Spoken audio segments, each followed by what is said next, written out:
Ever feel like you're chasing two different rabbits? On one hand, there's the comfy life, nice things, no money stress. On the other, that deep, unshakable happiness everyone talks about. Can you have both? Or is it always a trade-off? What if the path to both isn't about choosing one, but about smart sequencing? Stick around because today we're diving deep into a refreshingly practical take on this age-old dilemma. Welcome! Today we're tackling a big one. The dance between material comfort and true, lasting happiness. It's a question that's kept philosophers busy for centuries, and if you're here, it's probably on your mind too. We're going to explore this through some powerful insights, particularly from entrepreneur and thinker Naval Ravikant. What's so refreshing about Naval's perspective is its pragmatism. He doesn't demonize material comfort, nor does he suggest it's the ultimate answer. Instead, he reframes it as a potentially useful tool on the path to something deeper. He basically says, yes, you can be happy without a ton of money. But let's be real, in our modern world, trying to renounce everything to find peace from the get-go? That's like choosing to play life on the absolute hardest difficulty setting. You can achieve happiness without material comfort, but that's playing on hard mode. Naval Ravikant paraphrased so. Our big question today isn't just if money can buy happiness, but how can we strategically use material comfort to build a sturdy foundation for a more resilient, more profound joy? And how do we avoid the common traps along the way? Let's get into it. 1. The allure and utility of material comfort. Let's start with material comfort. It gets a complicated rap, doesn't it? We hear, money can't buy happiness. So often we might feel a little guilty for wanting financial security, for wanting nice things, or for simply wanting less stress about money. But Naval offers a crucial distinction. He says, you can achieve happiness without financial wealth. Most of us recognize you're not going to buy your way to happiness. But in modern times, you can buy your way out of common causes of unhappiness. Buy your way out of unhappiness. This isn't about purchasing joy as a commodity. It's about strategically eliminating the pain points, the stressors, the anxieties that actively detract from our well-being. What kind of unhappiness are we talking about? The grind of scarcity, the constant worry about bills, rent, or putting food on the table. Financial stability can lift this enormous burden. Imagine the mental energy freed up. Lack of options and freedom. Feeling trapped in a soul-crushing job because you have to make ends meet? Money can provide a runway. The freedom to leave, to retrain, to seek work that aligns with your values, or even to start your own venture. Health insecurity. Access to good health care, nutritious food, a safe living environment. These are fundamental, and unfortunately, they often have a price tag. Material comfort can provide access to these essentials, safeguarding your physical well-being. Time poverty. Are you constantly rushed, trading all your waking hours for money with no time for rest, connection, or personal growth? Financial stability can buy you back your time. And time, as Naval often implies, is perhaps our most precious, non-renewable asset. Time to spend with loved ones. Time to pursue hobbies that light you up. Time for quiet reflection. Time to simply be. Naval also says, financial wealth can give you freedom and more time. It can give you peace. This initial peace isn't necessarily deep enlightenment, but it's the invaluable peace of mind that comes from not having to constantly struggle for your basic needs and security. It's about creating a stable platform, a launchpad. So, the first phase isn't about mindlessly chasing luxury or accumulating possessions. It's about achieving a level of material comfort that systematically removes the daily anxieties, the persistent worries, and frees up your mental, emotional, and physical energy for what comes next. What are your thoughts on this? What sources of unhappiness could financial stability help you eliminate? 2. The hard mode. Understanding lasting happiness. Beyond Stuff K. So we've established that material comfort is a powerful tool for alleviating unhappiness and building a secure base. But what about that truly lasting happiness? The kind that doesn't fluctuate wildly with your bank balance or your next acquisition? This is where the journey moves inward, and it's often, as Naval puts it, the hard mode if attempted without that foundational security. Historically, one path was extreme renunciation. Think of monks giving up all worldly possessions. In olden times, one of the routes to finding peace was becoming a monk. You might find some peace after 30 years. The truth is, most of them probably never got over it. This path is incredibly difficult, and as Naval suggests, not always successful. He even references Osho's astute observation. Every time I meet a prostitute, she wants to talk about God. And every time I meet a priest, he wants to talk about sex. Osho. The powerful insight here is that whatever we forcefully deny or suppress can become our new obsession, our new prison. Trying to prematurely stamp out natural human desires for comfort, connection, security, or even simple pleasures can often backfire, leading to internal conflict rather than peace. The text we're drawing from is explicit. It's easier to fulfill your material needs than to renounce them. So, if extreme premature renunciation is hard mode, what does this lasting happiness truly entail? It's an internal state cultivated from within. It's about inner peace, a calm, equanimous mental state that isn't easily disturbed by external chaos. It's the quiet in the eye of the storm, genuine contentment, a deep appreciation for what you have, a sense of enoughness that isn't dependent on acquiring more. This is different from complacency. It's an active savoring. Emotional resilience, the ability to navigate life's inevitable ups and downs, the successes, the failures, the joys, the sorrows, without losing your fundamental sense of self or well-being. It's about bouncing back, learning and growing from adversity. Why is this crucial? Because life will throw curveballs, and this inner fortitude ensures they don't shatter your peace or derail your long-term progress. Sense of purpose and meaning.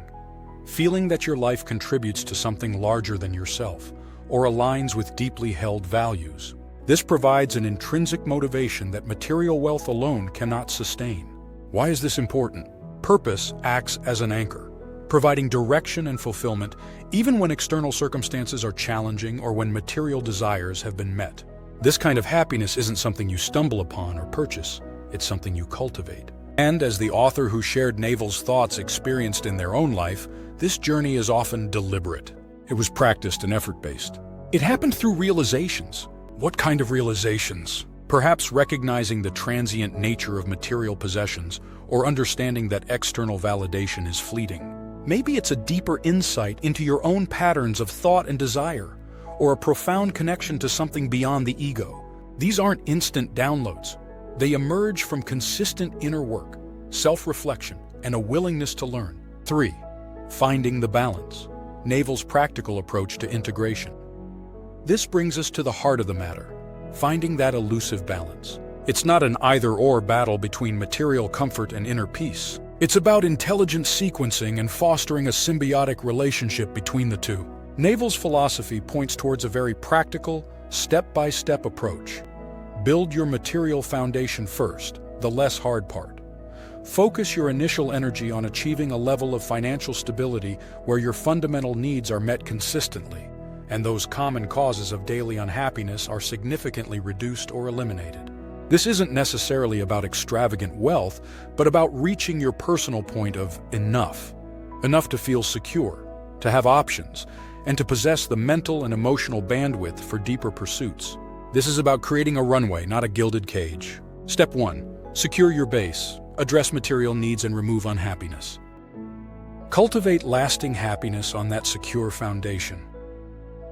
Once you're not in constant survival mode or perpetually stressed about making ends meet, you have the cleared space, the time, energy, and mental clarity to earnestly work on your inner state.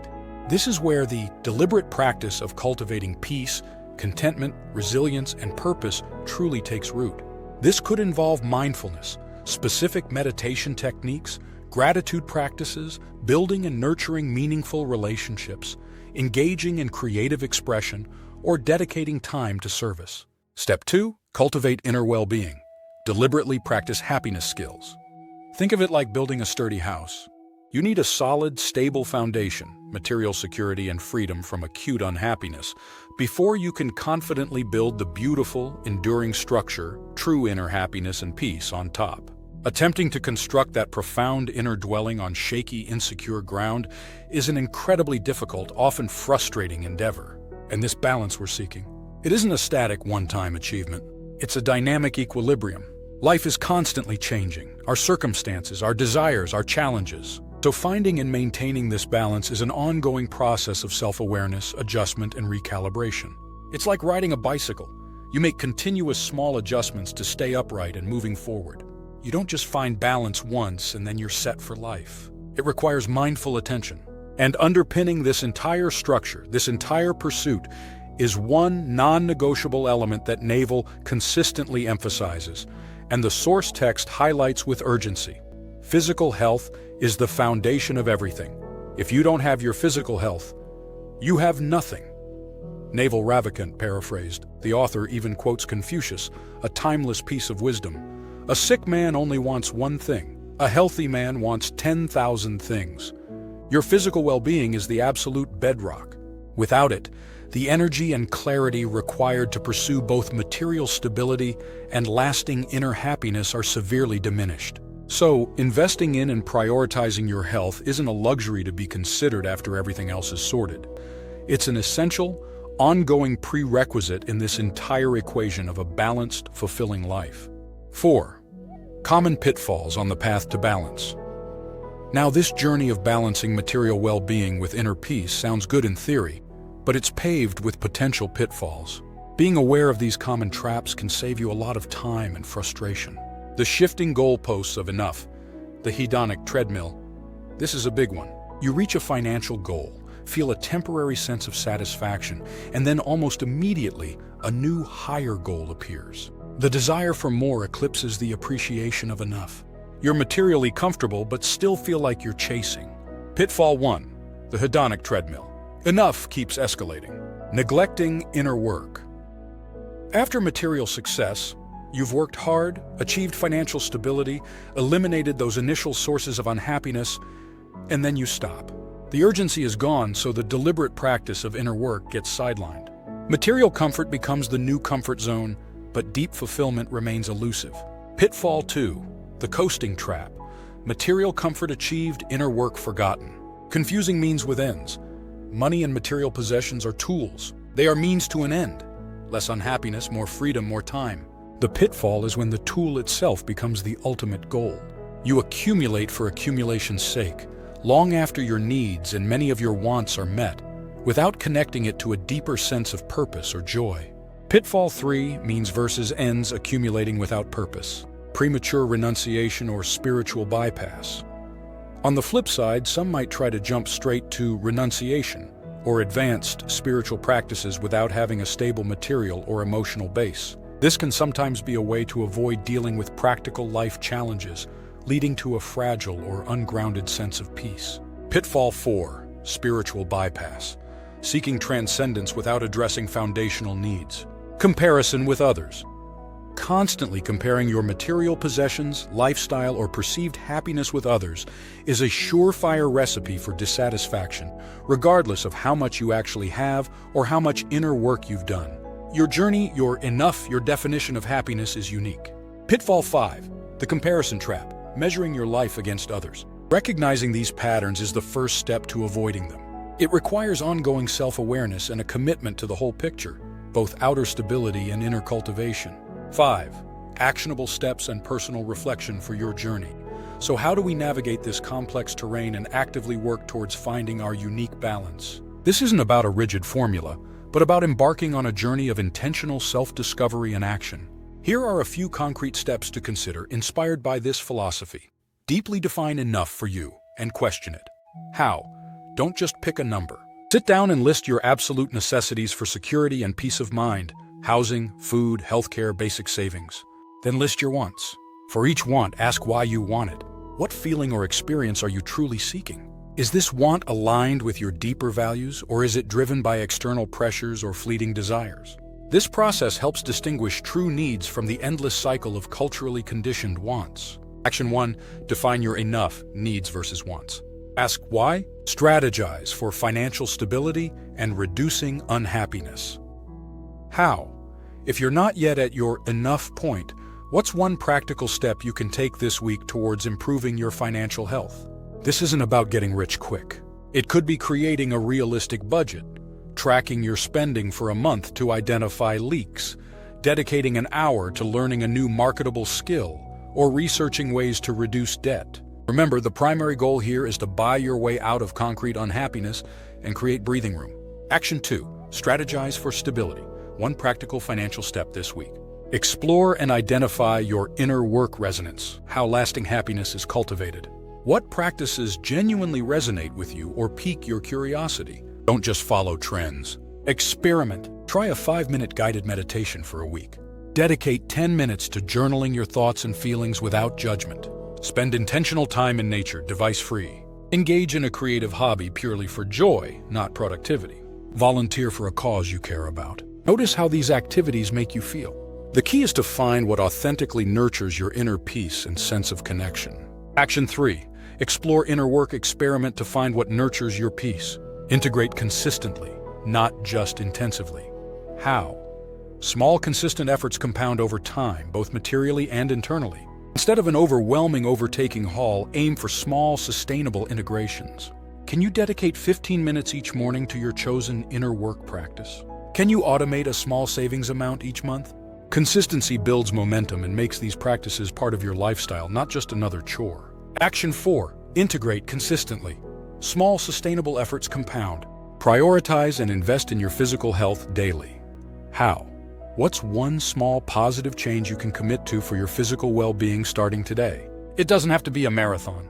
Maybe it's choosing water over a sugary drink, taking a 15-minute walk during your lunch break, ensuring you get 7-8 hours of sleep, or incorporating more whole foods into one meal. Your body is the vessel for your entire life experience. Treat it with care. Action 5. Invest in health daily. One small, positive physical well-being choice. Schedule regular review and adjustment. How? Set a reminder in your calendar, perhaps monthly or quarterly, to briefly review these areas. Are your definitions of enough still relevant? Are your chosen practices for inner work still serving you? Are new stressors appearing that need addressing? Life is dynamic. Your approach to balance should be too. This isn't about rigid adherence, but mindful adaptation. Action 6. Review and adjust. Life is dynamic, so is your balance. This journey, as the author drawing from Naval's wisdom personally experienced, is deliberate. It was practiced and effort-based. It happened through realizations. It's an active, ongoing process of learning, growing, and becoming more aligned with your authentic self. Be patient and compassionate with yourself along the way. So, to bring it all together, material comfort isn't the antithesis of happiness. In fact, when approached wisely, as Naval Ravikant's philosophy suggests, it can be an incredibly powerful tool. It helps us eliminate common sources of unhappiness, granting us the invaluable resources of freedom, time, and peace of mind. This, in turn, creates a solid foundation upon which we can then dedicate ourselves to the deeper, more deliberate practice of cultivating lasting inner happiness, contentment, and resilience. It's about playing life on a more manageable setting, not necessarily seeking easy mode, but certainly steering clear of the hard mode that often comes from neglecting our foundational needs or prematurely trying to renounce what we haven't yet understood or integrated. What's truly refreshing and valuable in this perspective is its grounded pragmatism. It honors both our material realities and our spiritual aspirations. Build your foundation with intention. Cultivate your inner garden with dedication. And always, always make your physical and mental health a non-negotiable priority. Remember that balance is not a fixed point, but a dynamic dance. What's your single biggest takeaway from our discussion today? Or perhaps you have a personal experience of navigating this balance, or a pitfall you've encountered. I'd genuinely love to hear your thoughts, insights, and stories in the comments below. Let's learn from each other. If you found this video insightful and helpful, please give it a thumbs up. It really helps the channel. Subscribe for more content on living a thoughtful, balanced, and fulfilling life. And be sure to hit that notification bell so you don't miss our future explorations. Thank you for investing your time with me today. Here's to finding and continuously refining your unique and empowering balance.